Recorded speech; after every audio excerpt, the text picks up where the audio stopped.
অনেকদিন পর Bangladesh cricket board BCB এক অনন্য কাজ করলো, প্রশংসিত একটা উদাহরণ তৈরি করলো।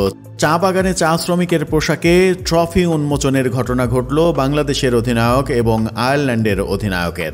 জার্সি ট্রাউজারেই তাদের থাকার কথা, অথচ নিগার সুলতানা জ্যোতি এবং গ্যাবি লুইস থাকলেন ভিন্ন বেশে। তাদের গায়ে চা শ্রমিকের পোশাক, তারা আছেনও চা বাগানে, যদিও শ্রমিক হিসেবে নয়, বাংলাদেশ ও আয়ারল্যান্ড নারী দলের অধিনায়ক হিসেবে ট্রফি উন্মোচনে গিয়েছিলেন।